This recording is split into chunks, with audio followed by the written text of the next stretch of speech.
What's up, everyone? This is Rayuka, and today I'm going to be talking about Mortal Kombat 1. Is over for Mortal Kombat 1 DLC? What does the future hold? Blah, blah, blah. I'm going to get right to it.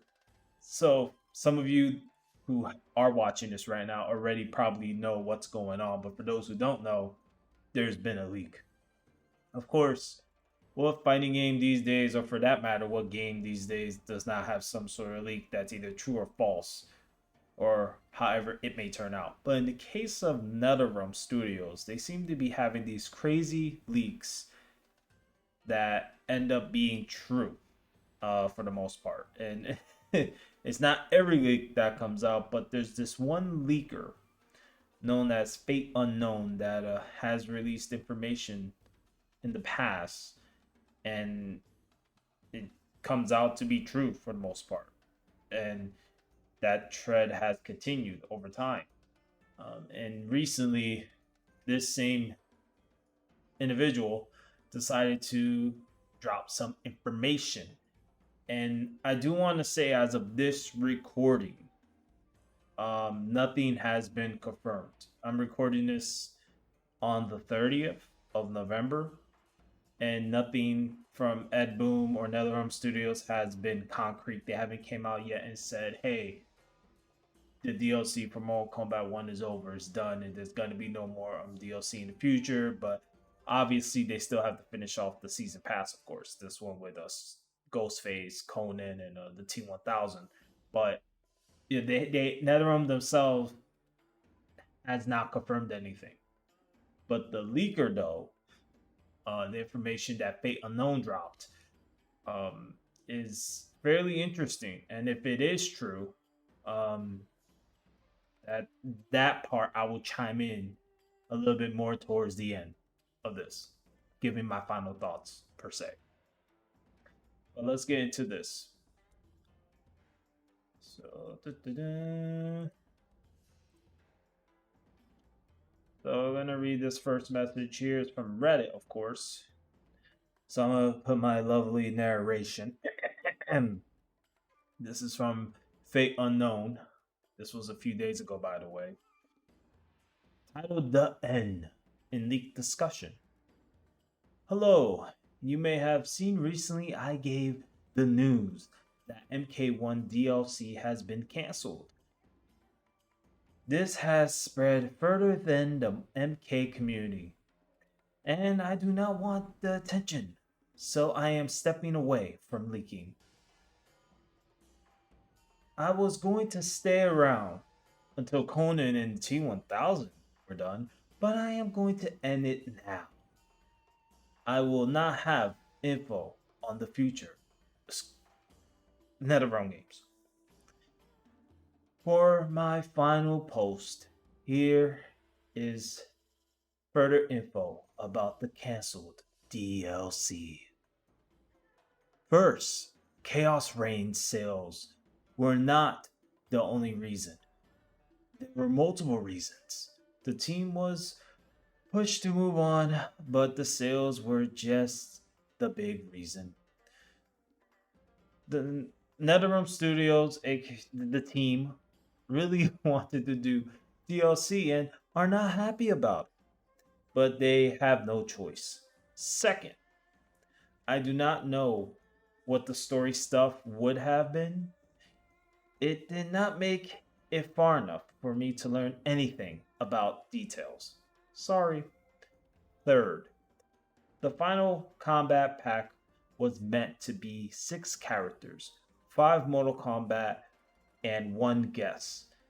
Less guests due to a lot of reasons, but mostly as a thank you to the Mortal Kombat fans for sticking with the game. And the Mortal Kombat characters were Jade, Cassie, Kung Jin, Sonya, and Kano. I do not know the guest character or the guest, but I am told they wanted to get a highly requested character. That is all. Goodbye, everyone. So that is the big sort of bombshell that was dropped on Reddit. and move on to the next thing to add. Combat Pack 3 and the second story expansion were planned. All canceled recently, no more characters after Combat Pack 2.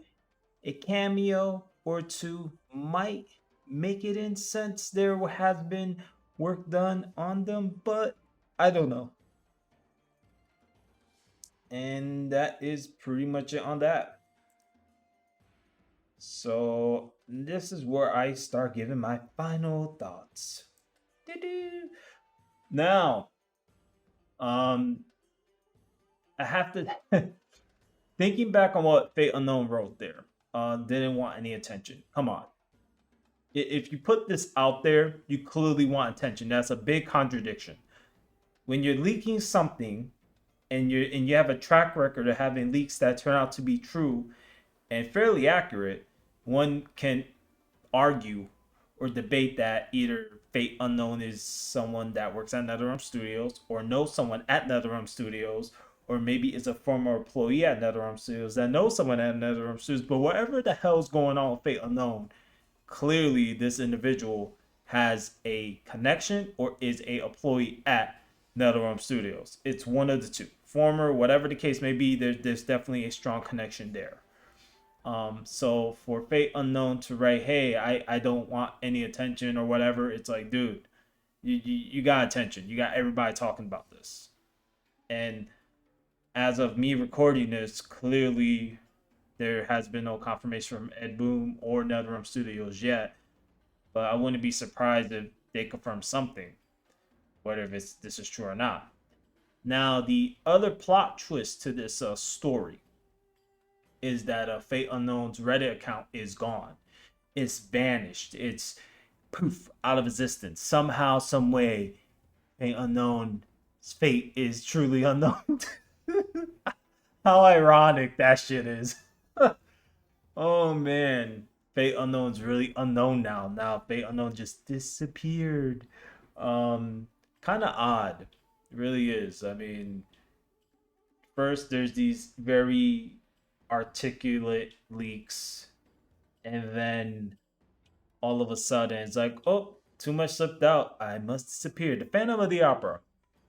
So who knows at this point? Who knows who Fate Unknown really is? But there's a lot of speculation and theory going around on who the individual could be, and who knows. That at the end of the day is literally what I just said. Who the hell knows?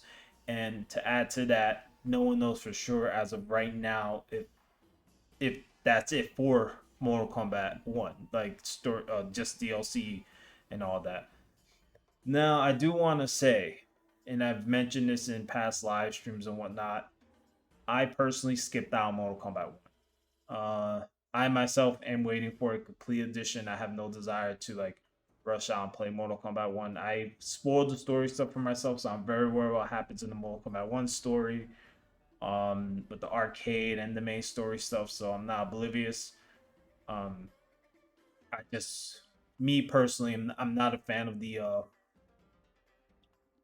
I'll just say certain politics that were ejected in the Mortal Kombat, and it's been like this for some time now. Mortal Kombat 1 isn't only guilty of this.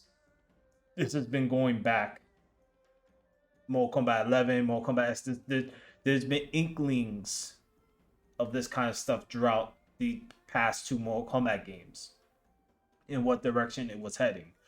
So it's just, I could go on a whole rant talking about the issues with characters and the having females not looking too much like females anymore, and having most of the male characters practically having nothing on. I mean, the list goes on and on. There's things wrong with Mortal Kombat 1, yes. Whether it's characters or just the story aspect, which is an issue in itself. The story is just a retelling of Deadly Alliance and a what if, pretty much. And then hinting at Unaga and what they're going to retell Deception again. And then after that, what retell Armageddon. And then just to repeat. Mortal Kombat, story-wise, is losing its identity. It's just becoming lost in the sauce. And let's keep it 100 here. The female characters in Mortal Kombat 8 looking that great either. I don't care what anyone says. All right, they're not looking that great. They're just not. The only thing Mortal Kombat 1 has going for it is literally the name Mortal Kombat 1, and that the game can be fun at times, based on what I've seen gameplay wise. It looks fun, but outside of that, you know, people drop, and a lot of casuals walk away. And the other issue, what I've been seeing and researching into Mortal Kombat 1 seems to be a divide within the community. You got the casuals, and then you have the pro players. I almost get this impression based on at least what I've been researching in the Mortal Kombat 1 that NetherRealm has this issue where it almost comes off as if NetherRealm doesn't know what to do with Mortal Kombat 1 in a way. Like when they do these updates and stuff, like are you updating it for the pro players? Are you updating it for the community? Like it's as if they're trying to balance everything out for everyone, but NetherRealm needs to be reminded that you cannot please everyone. You just can't. In this world, in this reality that we're in, you can't. Just make a fun game. Yes, there's gonna be people along the way that are gonna complain, bitch, and moan, but make a fun game. Be Mortal Kombat. Stop trying to be something that you're not. Stop trying to make the game something that it isn't. And with the DLC Chaos Reign, I'm not surprised that the sales plummeted, and I'm not surprised that it did not do well. So if the final season pass, if this is the final season pass for Mortal Kombat 1, with Ghostface and Conan and T1000 and whatever else in between, then good. I just don't see nothing wrong with that. If the game is not doing well sales wise, then the numbers are talking. And clearly the community has spoken. It's not happy with the direction Mortal Kombat is going. And at this point, whatever the future holds for Mortal Kombat, I get this impression that NetherRealm is going to have a lot more pressure now to up the ante. Like, what are you going to do with the next Mortal Kombat? That's not only going to be better, but that's going to change course and set Mortal Kombat in the right direction. The problem is, it's already rinse and repeating itself. Like it's almost heading towards the Midway curse. For those who don't know, long story short, obviously Midway went under. Then Warner Bros. Brought off the IP, and it's very possible that if Warner Bros. Wants to make a lot of bank, the best way to make a lot of bank fast is selling the Mortal Kombat IP. That's all I'm saying, and it's really a curse if that happens. It's like, damn, again. Um, oh man, maybe I'm talking way too soon, but you never know in this day and age. Um, but yeah, who knows what the future holds for Mortal Kombat 1 right now. But it is very possible that this could be it. That this is it. And sooner or later, Ed Boon and NetherRealm Studios, most likely Ed Boon will come out and make a statement and wording things in a different way. But yeah, this could be it. Or there might be a few more little DLCs here and there, and it still be it. Like that'll still be the end. Or maybe there'll be another season pass. But at this point, based on the leakers' track record, and being that Fate Unknown has been, at least so far, fairly accurate, there is that possibility as well that this is all true and that's it. It's done. And on to the next chapter, whatever that may be. But anyways, time will tell. And those are my thoughts currently on the Mortal Kombat 1 DLC. Will there be DLC in the future or not? Who knows? Time will tell. Uh, but it's definitely a story that I'm going to keep an eye on, of course, because I'm curious to see where it goes. It's been an interesting time watching how the Mortal Kombat community more so. And I don't know if it's an Mortal Kombat community issue or more so a FGC issue, because I lean towards it being a fighting game community issue. Um, where now it's like everyone's backstabbing each other. Not shocking, I defy the FGC as dumpster fires. Like there's just dumpster fires everywhere, and you just snakes everywhere. But anyways, that's my opinion. That's a whole different discussion for a whole another topic for a whole another time. Anyways, if you are new to the channel, feel free to check out the content here, of course. And if you like what you see here, feel free to hit that subscribe button because it's totally free to subscribe. Also, drop a like if you like what you're seeing here, of course. Like, share, subscribe, comment. Y'all already know what to do. And as always, this is Ryuki here saying thanks for watching. And until next time, everyone, sayonara.